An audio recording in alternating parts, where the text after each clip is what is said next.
Vous savez, l'État béninois a du mal aujourd'hui à coopérer avec l'État nigérien parce que c'est un putschiste qui se retrouve à la tête de l'État nigérien. Il y a des activistes ivoiriens aussi qui ont félicité. Qui ont félicité? Oui, il y a des vidéos, vous voyez. Le coup d'État au Bénin. Bon, quand le coup d'État au Bénin. Félicité en tant qu'État, mais qui ont quand même pris position en faveur. Mais des activistes proches de l'AES. Des activistes proches de l'AES. Moi, je connais quelqu'un en Côte d'Ivoire ici. Mais proche de l'AES. Oui. Proche de l'AES. Non, c'est factuel. Regardez un peu les propos qui sont bien souvent tenus par ce putschiste et sa clique. Vous comprenez quand même qu'il y a un manque d'égard à l'endroit de notre pays, le Bénin. Il y a eu plusieurs provocations parvenues du côté du Niger, auxquelles notre pays, le Bénin, n'a pas pu répondre. À un moment donné. C'est pas parce qu'il est le conseiller du président de la junte militaire au Niger et qu'il intervient, qu'il prend position en faveur du coup d'État, qui fait, n'est-ce pas, des pays de l'AES, n'est-ce pas... Non, ce sont des repères. Hein, non, mais ces repères sont pas... Ce sont des indicateurs. Hein. Comme je dis, si c'est ça, si on veut partir de ces indicateurs, c'est que le Burkina a raison, a toutes les raisons d'accuser la Côte d'Ivoire. Dans quel non, sens? après, c'est pas la même chose. Allez-y rapidement. De façon factuelle, restons dans les factuels. En juillet 2024, Ibrahim Traoré nous dit qu'il nous apporte dans quelques jours, on a le discours, on peut le repasser, dans quelques jours, les preuves qu'il y a en Côte d'Ivoire une base de déstabilisation du Burkina Faso. Dans quelques jours, nous sommes en juillet 2024. Jusqu'aujourd'hui, ça fait plus d'un an, on n'a jamais vu ces fameuses preuves. Et ce que Miseba là, à l'époque était français, était citoyen français, aucunement citoyen béninois. Mais à un moment donné, puisqu'il a été de ceux qui ont boosté ce que j'appelle le panafricanisme 2.0, qui se disent panafricains, qui se disent défendre les idées de l'Afrique, qui sont pourtant en France, mais qui ne sont jamais parmi nous ici. Kémy Séba, à un moment, ce reproche lui a été fait. Et de plus en plus, il a eu à décliner. Finalement, la France l'a radié, banni. C'est là qu'il se retrouve. Soyons réalistes. Le nom Kémy Séba, ce n'est pas n'importe qui. On parle d'une personnalité politique de premier plan. Bien sûr. Et ensuite, c'est vrai, détail très important. Populiste de premier plan, pas politique. Bon, moi, je n'assure le terme pas politique. C'est vraiment différent. Non, on y vient. On y vient. Il a des ambitions. Il est populiste. Non, pour information, depuis plus d'un an, Kémy Séba dispose d'un passeport diplomatique nigérien du Niger. Quand Raymond dit qu'il a conseillé ceci, cela, là, il n'a pas parlé dans le vin. Kémy Séba officiellement, avec communiqué, annonce publique diffusée partout, et suite à cette sortie, qui a fait qu'il a la justice sur le dos, jusqu'à ce que ce soit un mandat d'arrêt international, il a été radié et banni de la nationalité béninoise. Très bien. Donc c'est pour vous dire que, malheureusement, parce que, apparemment, la force française n'est plus en Côte d'Ivoire. Mais si elle doit partir intervenir en Afrique, pourquoi c'est de la Côte d'Ivoire et pas? Ça, c'est ce que... Maintenant, si il y a des accords de coopération bilatérale de la Côte d'Ivoire qui demeurent. Nous, on est officiellement, l'armée française n'est plus en Côte d'Ivoire. Non, peut-être que vous n'avez pas bien compris la décision. Non, mais là encore, c'est important. Non, là encore, c'est important. C'est pourquoi c'est important très souvent dans notre métier dès que le coup d'État commence, la première intervention qui félicite clairement, ouvertement le coup d'État, elle est de Kémy Séba. Sur lequel je vais rebondir. Elle est de Kémy Séba. Permettez-nous de développer assez rapidement. Permettez-moi de développer assez rapidement. Kémy Séba, qui est conseiller spécial du chef de la junte militaire nigérienne. C'est officiel. Il est son conseiller spécial. Il appelle à la réussite du coup d'État. Il s'en réjouit ouvertement. Deuxième élément. Il y a toute une rafale d'interventions d'activistes qui sont dans les pays de l'AES. Les vidéos sont là. C'est factuel. C'est-à-dire que tous, Burkina Faso, Mali, Niger, uniquement de ces pays, on a des encouragements au coup d'État. On appelle à la réussite du coup d'État. On appelle à à la mise en échec du président Patrice Talon. C'est factuel, c'est-à-dire qu'il n'y avait que de ces pays, uniquement de ces pays que venaient ces soutiens affichés aux putschistes béninois. Troisièmement, même quand le coup d'État avait échoué, il y avait encore que les comptes sociaux qui étaient originaires de ces pays-là. Je dis bien uniquement et exclusivement eux, qui jusqu'au soir à 20h, à 21h, continuait à dire le coup d'État a marché. Le coup d'État a marché, le coup d'État a marché. Même après la sortie du président, ce sont des éléments qui sont factuels. Et ce qui est assez curieux, aucun de ces régimes militaires de l'AES n'a daigné condamner cela, mais des éléments sécuritaires aussi, qui sont aussi factuels, viennent interpeller. Par exemple, on estime que des témoins rapportent que la veille du coup, le samedi, alors que la frontière entre le Niger et le Bénin est bloquée depuis l'arrivée de Tchani au pouvoir en 2023 par des conteneurs, les conteneurs ont été levés. On a remarqué la présence de blindés nigériens à la frontière et on se pose des questions sur l'implication de ces pays-là dans ce qui s'est passé au Bénin, surtout avec l'activisme débordant, excessif de leurs communicants sur les réseaux sociaux. Mais il y a des activistes ivoiriens aussi qui ont félicité. Qui ont félicité? Oui, il y a des vidéos, vous voyez. Le coup d'État au Bénin. qui, bon, quand le coup d'État au Bénin, félicité en tant qu'État, mais qui ont quand même pris position en faveur. Des activistes proches de l'AES. Des activistes proches de l'AES. Moi, je connais quelqu'un en Côte d'Ivoire ici. Mais proches de l'AES. Oui. Proches de l'AES. Non, c'est factuel. Mais allez-y, c'est factuel. Allez-y. Non, ça, c'est même pas factuel. C'est pas parce que, revenons sur Kémy Séba, c'est pas parce qu'il est le conseiller du président de la junte militaire au Niger et qu'il intervient, qu'il prend position en faveur du coup d'État, qui fait, n'est-ce pas, des pays de l'AES, n'est-ce pas... Non, ce sont des repères. Hein, non, mais ces repères ce sont des indicateurs. Hein. Comme je dis, si c'est ça, si on veut partir de ces indicateurs, c'est que le Burkina a toutes les raisons d'accuser la Côte d'Ivoire. Dans quel sens? Après, c'est pas la même chose. C'est vrai qu'elle avait... Allez-y rapidement. De façon factuelle. Restons dans le factuel. Nous sommes dans le factuel. Dans le factuel, c'est quoi? Il y a des Burkinabés contre ce régime qui manigasse à faire en sphère. Lesquels? Non, des Burkinabés, j'ai dit. Il y a des Burkinabés. Mais le président burkinabé, le président Ibé, à longueur de journée, les chaînes ne fait pas. Non, ce qu'on sait, c'est qu'il y a des activités politiques burkinabés en Côte d'Ivoire. d'Ivoire. Non, je ne dis que c'est ce que tu sais. Mais moi, je dis. Vous savez qu'il y a des déstabilisateurs. La source officielle vient des autorités officielles. L'autorité officielle du Burkina, actuellement, il s'appelle Ibrahim Traoré. Ibrahim Traoré a toujours clamé qu'il y a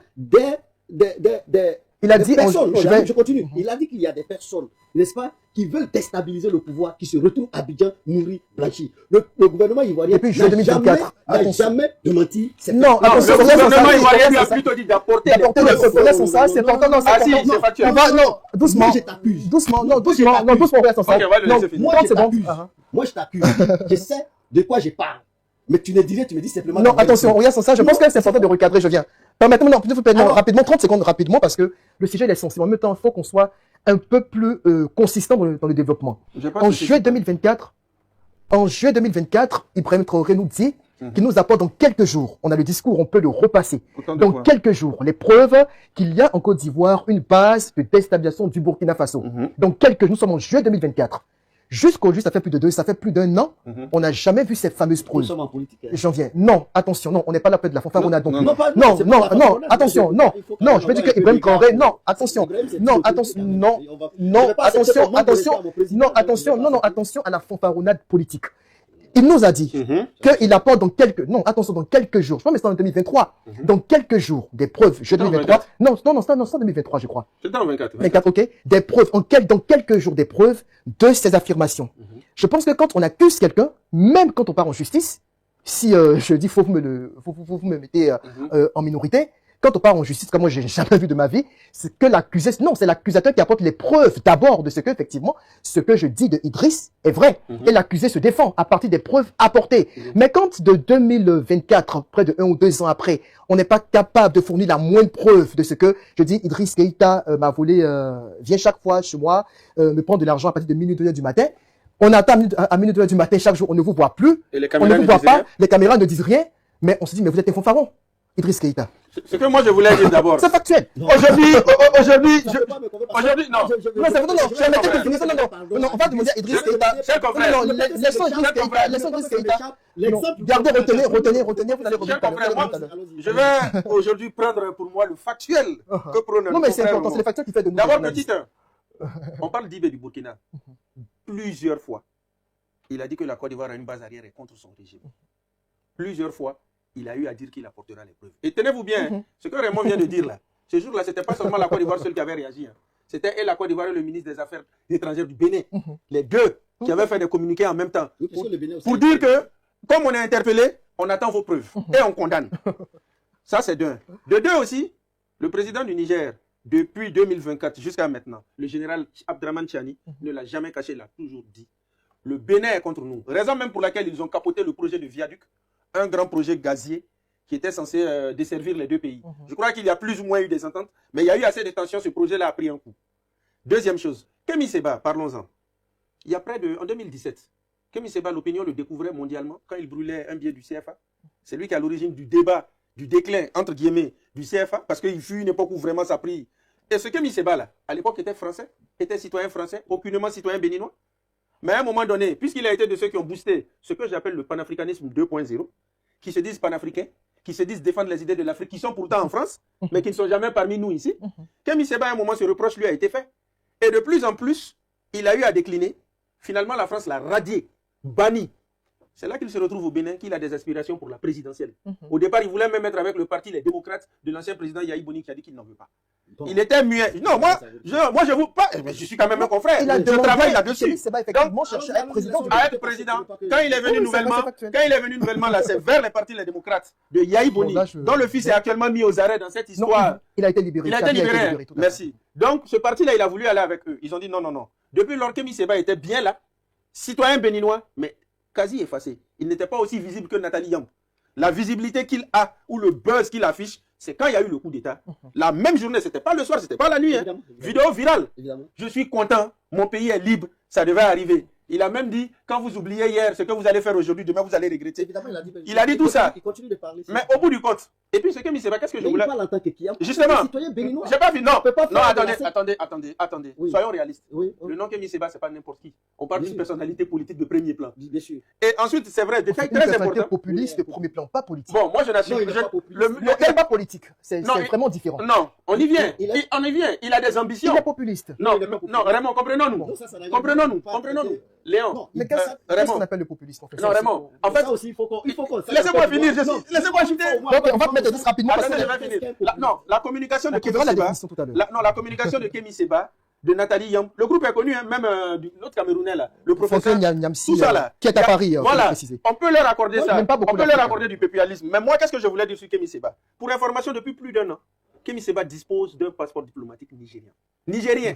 Du Niger. Quand Raymond dit qu'il a conseillé ceci, cela, là, il n'a pas parlé dans le vin. Kémi Séba officiellement, avec communiqué, annonce publique diffusée partout, et suite à cette sortie, qui a fait qu'il a la justice sur le dos, jusqu'à ce que ce soit un mandat d'arrêt international, il a été radié et banni de la nationalité béninoise. Très bien. Donc c'est pour vous dire que, malheureusement, il a plongé dans un ravin vide. Et maintenant, désormais... On va passer cette étape-là parce que le temps nous presse véritablement. Le président béninois est averti. Oui, ce dont on parle... mais à l'instant où nous parlons, le président béninois a eu cette chance parce que quand il y a eu le coup d'État, les militaires n'ont pas mis la main sur lui et il a eu le temps de lancer l'appel.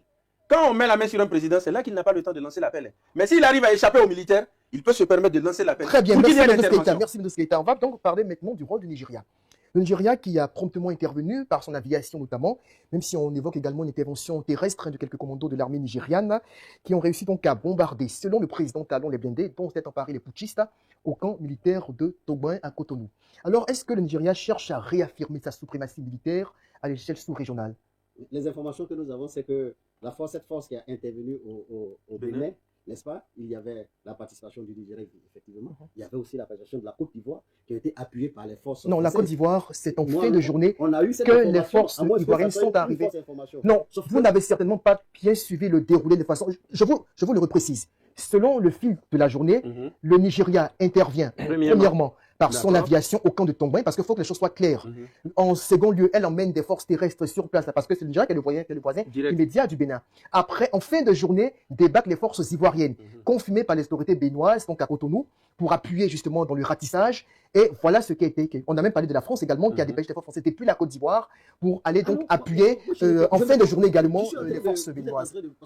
Non, parce qu'on s'est mélangé un peu là dans le déroulement. L'information qui nous a été servie. Non, c'est pas la même chose, j'ai compris. Voilà, l'information qui nous a été servie, qu'on a pu constater aussi, c'est que, effectivement, la force en attente, composée des soldats de plus d'autres pays, comme la Côte d'Ivoire et le Nigeria, se sont déployés au Bénin avec le soutien de la force française qui est partie de la Côte d'Ivoire. Ce qui est encore surprenant parce que, apparemment, la force française n'est plus en Côte d'Ivoire. Mais si elle doit partir intervenir en Afrique, pourquoi c'est de la Côte d'Ivoire et pas? Ça, c'est ce que... Maintenant, si, il y a des accords de coopération bilatérale. La Côte d'Ivoire qui demeure. Nous, on est officiellement, l'armée française n'est plus en Côte d'Ivoire. Non, peut-être qu'on n'avait pas bien compris la décision. Non, mais là encore, c'est important. Non, là encore, c'est important. C'est pourquoi c'est important très souvent dans notre métier de bien cerner les informations, j'en viens.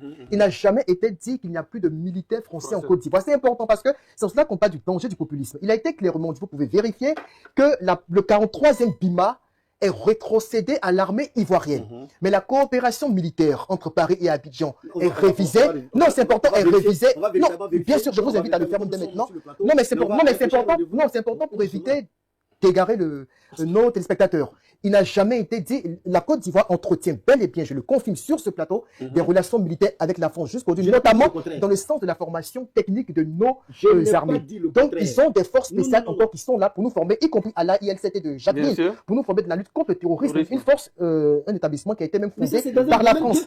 Justement, on te dit que l'armée française va intervenir au Bénin, elle part de la Côte d'Ivoire. Bien sûr. C'est ça qui est le problème. C'est pas un problème. Ça peut être un problème. Les militaires français qui sont ici, qui est leur tutelle? La tutelle est à Paris. À Paris. C'est Paris téléphone pour dire aider. Vous allez me dire qu'il n'y a pas de militaires français au Bénin? Mais il y a une coopération avec le Bénin également. S'il y a une armée française qui doit intervenir, qui est quand même dans la latitude d'intervenir sans qu'il y ait... Bon, quand on dit armée française aussi, il ne faut pas penser que c'est 6 000, 8 000 hommes, c'est une masse. Hein. Non, je veux dire... Il faut relativiser. Ils sont quand même nombreux sur la... Ah non, il faut relativiser aussi. En Côte d'Ivoire, ils ont plusieurs bases. L'armée française, de manière officielle, quand ils étaient à Côte d'Ivoire, ils avaient combien d'hommes? Ils pouvaient atteindre plus de 5 000 hommes. Hein. Non, c'est pas vrai. Non, regarde ça. Ils ont plusieurs bases. Non, regarde ça, vous parlez... Non, vous parlez... Non, vous avez en face de vous des journalistes. Je viens, des journalistes. Non, vous avez, bien sûr. Je vous le donne tout de suite. Des journalistes d'investigation. Non, c'est pas ça. Vous avez en face de vous des journalistes qui travaillent sur l'information. En 2017, lors de la rupture du F avec des forces françaises, de FFCI, à l'arrivée de Ouattara, il y avait environ 600 hommes. 600 hommes en Côte d'Ivoire. L'effectif a encore baissé. Après, lorsqu'il y a eu les éléments français en Côte d'Ivoire, un truc comme ça, donc ils sont descendus à moins de 300 hommes. 300, 400 hommes au 43e BIMA. Donc, ça veut dire que le chiffre que vous donnez, il est exagérément excessif. Ce n'est pas vrai. Je vous invite à vérifier maintenant. On peut le faire. On peut le faire là sur le place en direct, rapidement. Non, allons-y parce que c'est important. Parce que quand on sort une information, notre rôle est d'informer. Ce n'est pas de dérouter le public. C'est très important. Bon, moi, je retiens quand même une chose. Allez-y, juste le temps qu'on fasse la vérification. Quand même, je retiens une chose. Par rapport au Nigeria qui intervient, on fait le point tout à l'heure parce qu'on vérifie. Parce que présentement, il faut savoir que dans nos développements, de plus en plus, ça s'impose de donner des argumentaires chiffrés. Très important. Ça s'impose. Bon, maintenant, c'est vrai que l'armée nigériane a une armée qui est prête, qui est outillée, qui est parmi les armées les plus fortes. Merci beaucoup. Juste la précision. Bien sûr. Aujourd'hui, depuis 2024, ils sont à environ 100 militaires dans le cadre du désengagement militaire de la France en Côte d'Ivoire. Précédemment, ils étaient environ 900 000 hommes au maximum dans le cadre des FFC. 900 000 hommes. 900 000 hommes. 900 000 hommes dans le cadre du désengagement des FFC. Non, vous avez dit 5 000 hommes. 5 000. C'était vraiment pas juste du tout. C'est pourquoi c'est important d'aller dans le factuel. Allez-y. Rapidement. Donc, je disais que la force, moins de 100. La force nigériane. Aujourd'hui, c'est clair. Ils sont plus basés en Côte d'Ivoire, mais c'est normal. D'accord, allez-y rapidement. On a presque le temps. Donc, moi, tout ce que je voulais dire, c'est que le Nigeria, quand même, n'est pas une force moindre. Et il se retrouve être... C'est ce qu'on appelle la géopolitique, tout simplement. La géopolitique compte dans certaines actions. Et dans ce genre d'intervention, la géopolitique compte. Et moi, je veux chuter.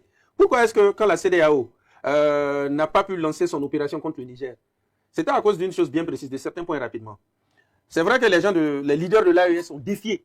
Assez rapidement, on a très peu de temps. On défiait et étaient prêts à aller au bras de fer. Mais en fait, en sourdine, le Tchad a fini par désister. L'Algérie a fini par désister. Et inside, on a dû mettre en avant et la géopolitique et même la géoethnique. Qu'est-ce que je veux dire? Il a été dit au président Tinibou que on veut attaquer le Niger. Sauf que l'essentiel de l'armée nigérienne, je précise plus de 50%, est constitué de la communauté Haoussa. Et cette zone frontalière que nous avons, c'est la zone Haoussa. Donc enclencher une guerre dans cette communauté où nous avons les mêmes personnes, ça serait un peu très mal vu et ça serait un peu délicat. Donc c'est tous ces trois facteurs réunis là qui finalement ont fait que l'opération n'a plus été lancée, a été avortée. Et évidemment, sur ce genre de trucs, vu que c'était des points sensibles, il n'y a pas eu de communiqué. Sinon, c'est vrai que la CEDEAO se devait, je vais chuter sur ça, de faire cette sortie, de faire même cette offensive, parce qu'il y avait péril dans la demeure. À l'allure où les coups d'État se font, si la CEDEAO ne fait pas attention, elle n'aura même pas le quota qu'il faut pour siéger, pour condamner les coups d'État. Et aussi, je crois que comme je l'ai dit, l'heure est venue à la réflexion. Comment prendre une décision qui dit clairement, en cas de coup d'État, comment se comporter? Ça sera le sujet d'un autre débat que nous aurons. Et comment muer la force en attente, peut-être en armée de la CEDEAO? Est-ce qu'on peut parler d'une montée de tension ou est-ce qu'on doit parler aujourd'hui, à ce stade des faits, d'une rupture diplomatique? Je ne suis pas diplomate, donc je ne vais pas me hasarder à rentrer dans des fonds diplomatiques. Mais ce que nous constatons, c'est que notre pays, le Bénin, a pris la décision donc d'expulser le chef d'antenne de la DGDSE, donc au niveau des services de renseignement nigériens, et également d'expulser une commissaire de police qui était en poste à l'ambassade du Niger dans notre pays, le Bénin. Et les raisons pour lesquelles ces deux ont donc été expulsés, c'est qu'ils sont soupçonnés d'activités subversives. Et le Niger, de son côté, avec la réciprocité, a aussi donc pris la décision de déclarer persona non grata Seydou Imorana, qui est le premier conseiller à l'ambassade du Bénin. Vous savez, depuis juillet 2023, la tension monte entre nos deux États, le Bénin et le Niger, et cela fait suite, bien sûr, au renversement du président nigérien Mohamed Bazoum. Et donc, à partir de cette période-là, un peu plus de 2 ans déjà, les relations entre les deux États ne sont plus au bon fils. Et on se rend compte que de plus en plus, il y a des rebondissements. Vous savez, l'État béninois a du mal aujourd'hui à coopérer avec l'État nigérien, parce que c'est un putschiste qui se retrouve à la tête de l'État nigérien. Et au-delà, quand vous regardez un peu les propos qui sont bien souvent tenus par ce putschiste et sa clique, vous comprenez quand même qu'il y a un manque d'égard à l'endroit de notre pays, le Bénin. Il y a eu plusieurs provocations parvenues du côté du Niger, auxquelles notre pays, le Bénin, n'a pas pu répondre. À un moment donné, plusieurs personnalités ont travaillé pour que le calme revienne, parce que quoi qu'on dise, si vous allez aujourd'hui au Niger, vous verrez des ressortissants béninois qui y sont restés, qui ont pris des femmes, qui ont pris peut-être même des maris, et donc qui ont construit leur foyer, leur famille. C'est de la même manière qu'au Bénin ici, vous avez des Nigériens qui sont dans notre pays depuis plusieurs années, qui ont acheté leur lopin de terre, ont construit leur maison, se sont peut-être mariés à des Béninoises ou à des Béninois, et donc qui vivent aujourd'hui sur le territoire béninois comme s'ils étaient chez eux. Donc le Bénin et le Niger se sont retrouvés depuis plusieurs années, deux pays frères, ayant de très belles relations, mais malheureusement, cette question de coup d'État intervenue en juillet 2023 est venue bouleverser pratiquement toutes les donnes. Et depuis lors, nous nous retrouvons à vivre autant de situations difficiles. Alors, Huguette Torzougo, quel message chaque pays a-t-il envie d'envoyer à l'autre à travers ces différentes décisions? Non, écoutez, le Bénin est assez clair. Des personnes qui sont soupçonnées d'activités subversives, ça voudrait dire quand même que c'est assez grave. Sur le plan sécuritaire, on ne s'amuse pas. Et quand vous avez peut-être des étrangers sur votre territoire que vous soupçonnez d'un certain nombre de choses, l'attitude responsable à adopter, c'est de pouvoir les expulser de votre territoire et de leur permettre de retourner légalement dans leur pays, donc de retourner chez eux. C'est ce que le Bénin a pu faire. Le Bénin est en droit de le faire. Nous ne sommes pas au niveau du service des renseignements, nous ne savons pas toutes les informations que le service de renseignement a pu avoir aujourd'hui jusqu'à ce que cette décision ait été prise. Maintenant, il revient au Niger de démontrer aux autorités béninoises qu'il n'en est rien de tout ça.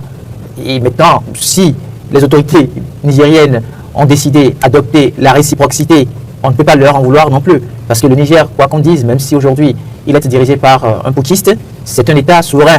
Donc les décisions qui sont prises au nom du Niger sont des décisions souveraines. Donc nous, on va respecter la décision. La preuve, vous avez vu, au cours de cette journée, si l'ambassade sera donc fermée, on est arrivé malheureusement à une étape où ça va peut-être être très difficile de rétablir encore les relations avec le Niger.